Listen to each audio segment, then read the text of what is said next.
Добре, няма да бъде. Има ли какво да кажете на близките и съжалявате ли за нещо?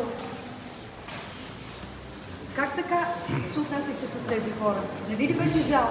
Вие сигурни ли сте, че така сме се отнасяли? Тоест, какво ми казвате? Вие сигурни ли сте, че така сме се отнасяли? Тоест, добре сте се отнасяли. Хората казват друго. Ще видим какво казват хората. Чувствате ли се виновен? Мария, моля да отговорите. Отричате ли всичко това? Естествено.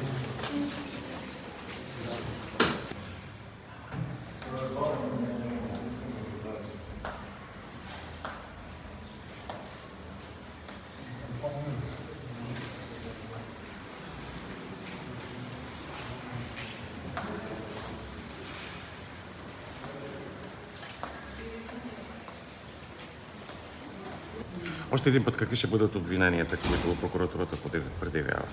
За причиняване на телесни увреждания, за противозаконно лишаване от свобода, за излагане на хора, които поради престарялост има опасност за живота им, излагането им в опасност, за противозаконно пречене на контролен орган да изпълни правомощията си, за укриване и унищожаване на лични документи. Общо 6. Общо 5.